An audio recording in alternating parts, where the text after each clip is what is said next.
cables. I've There's done been my a job. lot of people have been talking about buying Soylent just from seeing it advertised here on the streams. So ad campaign definitely is working. Sweet. All right, so take a look here at the defense as it rolls out here for Nubris. Don't think they're going to change anything up here hugely. Going to be Monocle here on the Lucio. Custa. Oh, wait a second. I was going to say, Custa going to be on the Mercy. Definitely not on Pharah. Stoop on the Reinhardt. IDDQD on the 76. Cool Matt on the Roadhog. And Buzz going to be on the Reaper. And for MVP space, if they were watching last VOD, they should know that the person they need to take out first and foremost here is IDDQD. You cannot allow him to have free reign as a 76 on this King's Row high ground. Yeah, he's been an absolute terror. He's one of the few players who's been playing 76 in the last 3 days. I mean, that's how quick things changes, but it seems like he had fallen out.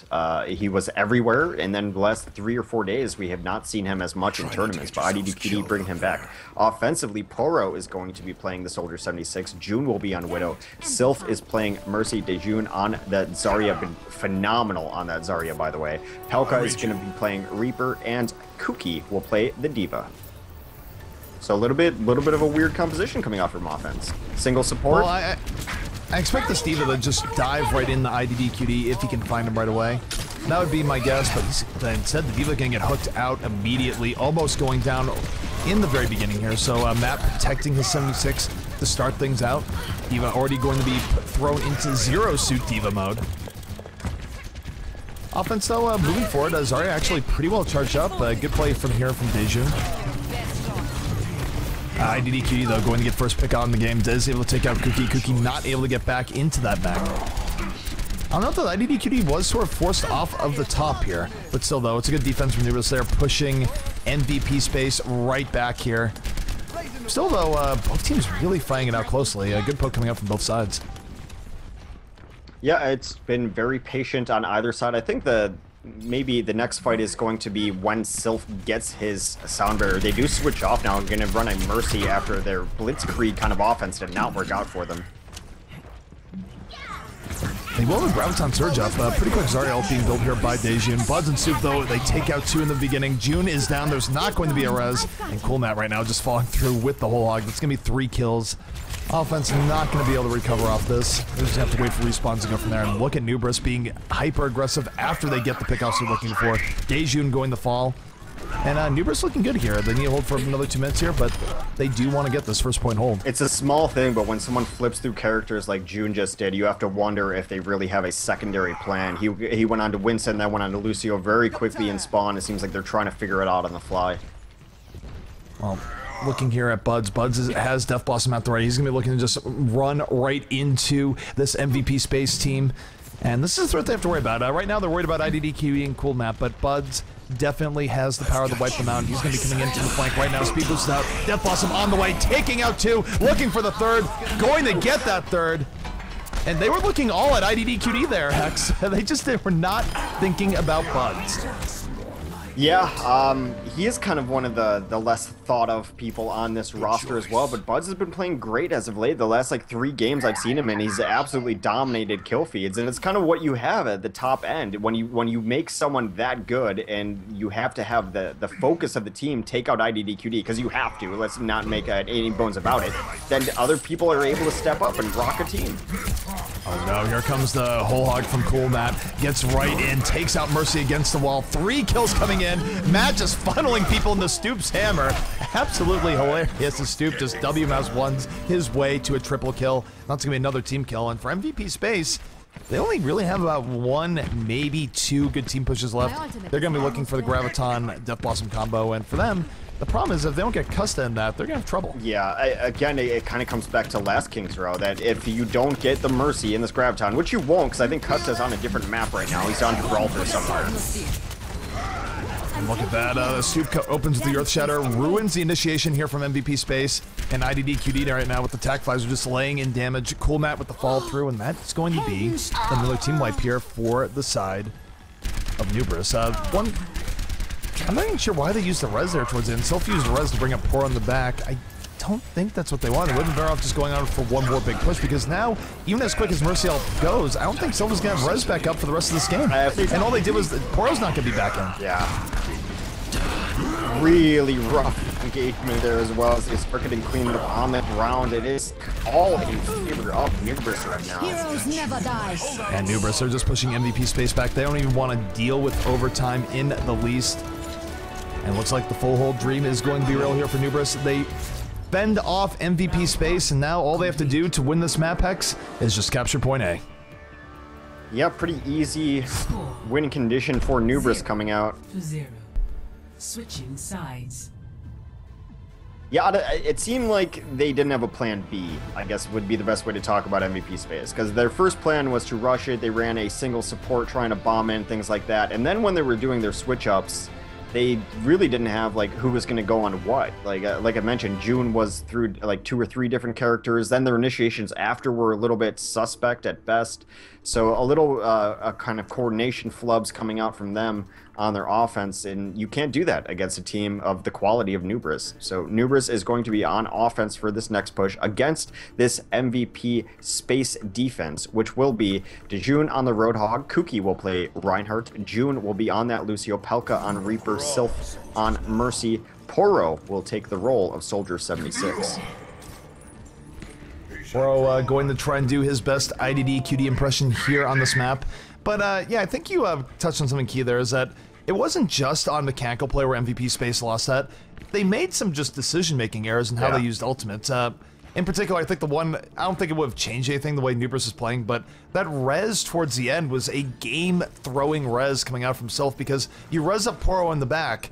What does that do? Nubris is fully up. They just go in on Poro, and you've not only do you not have a res for the last fight, but now you don't have Poro as well because his death just got chained. It was a weird res, should not have come out, but we'll see what happens here as take a look here at the defense, or at the offense coming out here from Nubris. It's gonna be Vonifil on the Lucio, Cool Matt again on the Roadhog, Buds on the Pharah, Custa on Mercy, Stoop on the Reinhardt, and IDD QD gonna be on the Reaper. All they have to do is capture first point. They get a couple kills early, this game might be over very quickly. I'm gonna go for this slow push. Sorry. Buds throwing Rocket Sword out. Actually tags Poro with the direct rocket. He's gonna go right to the back. He wants to kill the 76 right here, right now. Might take the Mercy as a consolation prize instead. Following her right to the back line. And this is rough here for Sylph. Sylph does not have a way out. He's going to take the rocket directly to the face. Poro right now coming a little bit late to the party. Gets taken out as well. Buds coming in big right now in this match, both on defense and on the attack. And this might already be over, Hex, before it's really begun. Yeah, it's absolutely over. There's no way they're going to get back to this point and be able to stall it out, or in that regard even kind of win a team fight next if Wall comes up from May. If I had to rate the teams in mechanical play, by the way, I think Poro actually played a very, very good McCree. Yeah. I don't think Poro is at the level of the NA Pharahs, though. The NA Pharahs are just, they've been killing it. Play of the match. Either way, play the game coming out from Stoop. Really? I thought for sure it would have been the Buds ult, but let's take a look at what Stoop did here. I think this is a big W mouse one. Cool Matt funneled them in with the whole hog, and Stoop was more than ready to just come in and swing the hammer.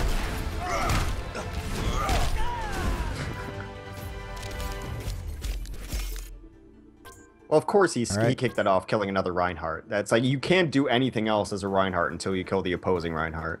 It's such a 1v1 battle, and then everything else can happen. Alrighty, well, take a look here at the bracket here in a second, but MVP space, they're not eliminated. However, they will be knocked into the lower bracket, and Nubris right now going to be playing the winner of Street Hoops versus One Sun. Now, what if One Sun were to get past Street Hoops here? Nubris would just be the defender of the NA scene, I guess. There'd be no other way of phrasing it. It's going to be an interesting game, actually, because I think Street Hoops is a team with a ton of talent. Of course, my bias is always that, you know, if you played TF2, you're the best player in the world, in my opinion. So they have a ton of players who are former TF2 glory. Street Hoops was a TF2 team. 20B was their same moniker there, too. I have no idea why 20B and Street Hoops go hand in hand, but maybe we'll ask them when they get in here. But yeah, them against One Sun should be super interesting. Brother has beaten Selfless, so Brother continues to impress a little bit. They'll be facing either CLG or No Fast Guns in their next match as well. Melty has moved on. They're waiting for their next opponent. So Melty still quietly moving through this. We United still alive. So Too Easy's team going crazy, and Clutch and One Shot has yet to finish. All right, We United. No Reunited, but we do have We United. So Too Easy's team trying to make a show of it. And you see this a lot, by the way, where, you know, the way the weeklies go, usually we get a bunch of top teams, but not every top team from week to week.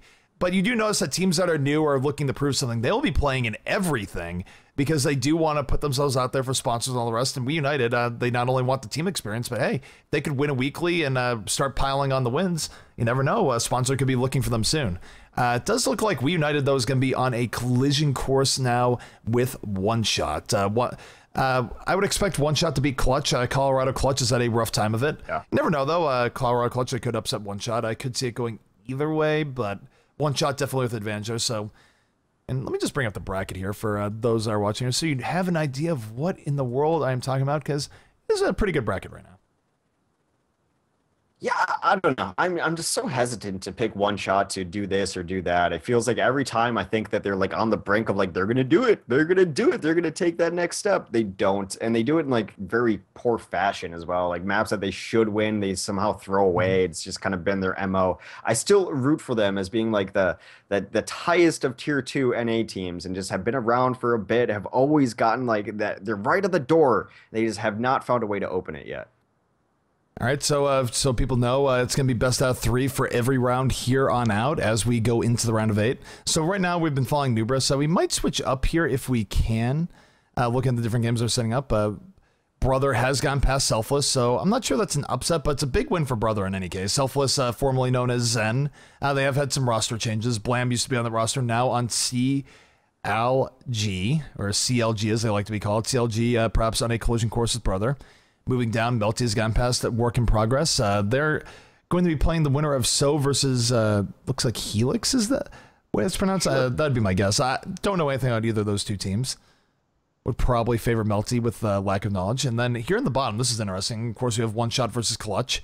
And then We United versus Kingdom OW. I'd expect We United to get through there. And then We United versus One Shot. That could be a good game, although, you know, despite some of the criticisms you have One Shot, I feel like One Shot should be able to get through. Well, they should. United. I agree with you that they should. I just don't know if they will. It's like they should do this, but will they? Yeah.